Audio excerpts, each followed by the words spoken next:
اللہ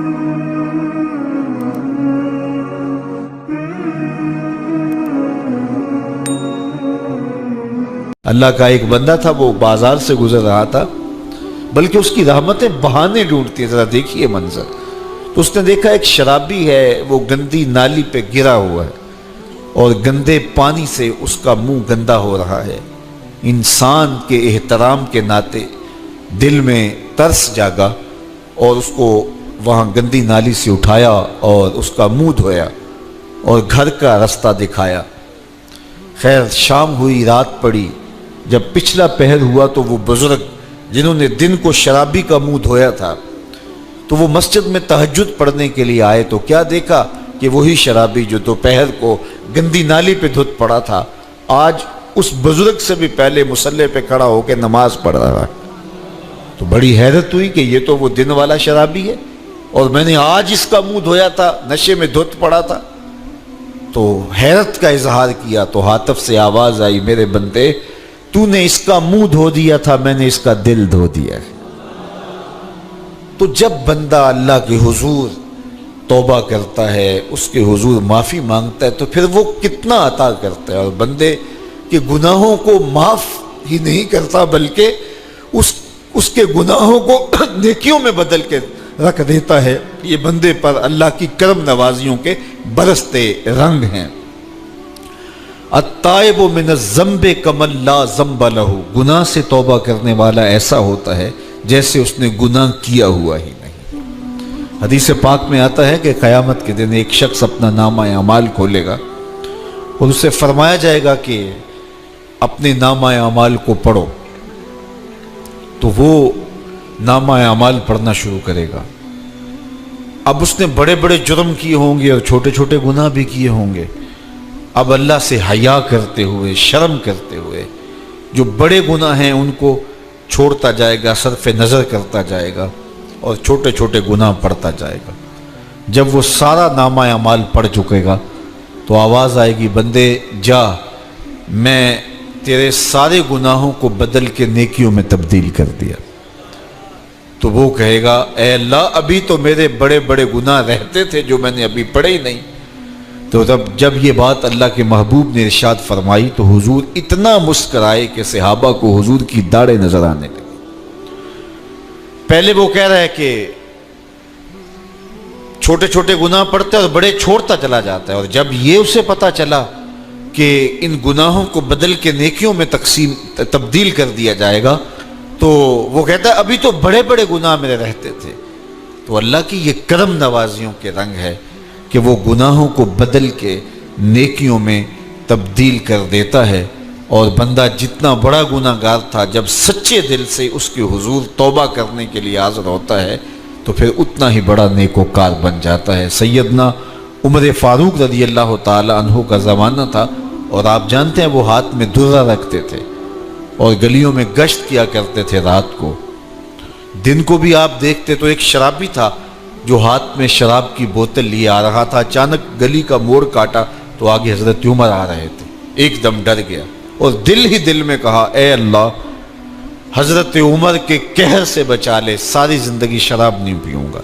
سچی توبہ کر دی اور جلدی سے وہ شراب کی بوتل بغل میں دبا لی۔ اتنے میں حضرت عمر بھی سر پہ پہنچ گئے اور کڑک کے کہا، گرج کے کہا کہ یہ تیرے پاس کیا ہے؟ تو تھی تو شراب۔ اب ڈرتے ہوئے اس نے کہا، حضور یہ سرکہ ہے۔ تو حضرت عمر فرمایا، نکالو۔ اب وہ تھر تھر کانپ رہے اور بغل سے وہ شراب کی بوتل نکالی۔ جب نکالا تو وہ شراب نہیں تھی، سرکہ بن چکا تھا۔ تو جو اللہ شراب کو سرکے میں بدل دینے پہ قادر ہے، وہ گناہوں کو نیکیوں میں بدل دیتا ہے۔ تو یہ ایک صورت دکھائی کہ دیکھو یہ شراب کو سرکے میں تبدیل کر دیا، تمہارے گناہ بھی نیکیوں میں تبدیل کر دیں گے۔ تم آؤ تو صحیح اس کی چوکھٹ پہ، تم ہاتھ تو پھیلاؤ۔ حضرت داتا گنج بخش علی حجویری علیہ رحمہ کشف المعجوب کے اندر لکھتے ہیں کہ جو فرمایا گیا کہ جس نے توبہ کی اللہ نے اس کی مغفرت کر دی، تو ایک بزرگ کا قول نقل کیا کہ جس کو اللہ نے بخشنا تھا اللہ نے اس کو توبہ کی توفیق دے دی۔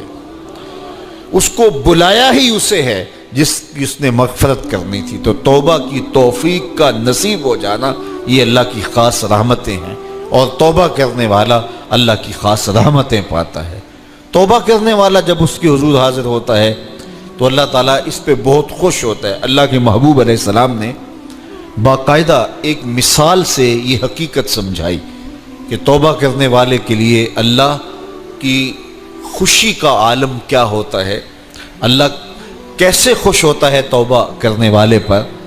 تو حضور نے ارشاد فرمایا ایک بندہ لمبا سفر کر کے اور صحرا کے اندر ایک لمبے سفر پہ تھا، تو راستے کے اندر اس نے چند لمحوں کے لیے سستانے کے لیے، دوپہر کاٹنے کے لیے ایک درخت کے ساتھ اپنا جانور باندھا اور خود سو گیا۔ اس کا خیال تھا چند لمحوں کے لیے آنکھوں کی نیند نکالوں گا اور آگے بڑھ جاؤں گا، اس لیے اس نے سامان بھی سواری اونٹ کے اوپر جو لدا ہوا سامان تھا، اس میں کھانا تھا، پینا تھا، دیگر ضروریات کی چیزیں تھیں، تو وہ بھی نہیں اتارا، کجاوے پر ہی پڑا رہا کہ چند لمحوں کے لیے میں نے کمر سیدھی کرنی اور آگے چلے جانا ہے۔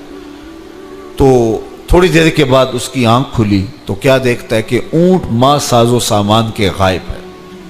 تو صحرا میں اونٹ کا گم جانا زندگی گم جانے کے مترادف ہے۔ تا حد نظر نہ کوئی آبادی، نہ کوئی انسانی وجود، تو پھر زندگی نہیں موت کے منہ میں اپنے آپ کو دھکیل لینا ہے جنگل میں، اگر آپ کے پاس کچھ باقی نہیں بچتا ہے۔ تو اس نے دیکھا کہ سواری غائب ہے، سواری غائب ہے تو اس کے اوپر جو سامان تھا وہ بھی غائب ہے، تو وہ دائیں بائیں بھاگا دوڑا اس خیال سے کہ میں جو ہے وہ اپنی سواری کو تلاش کر لوں، لیکن سواری نہیں مل پائی۔ تو پھر وہ دوبارہ آیا اور اسی جگہ بیٹھ گیا، اب موت کا انتظار کرنے لگا۔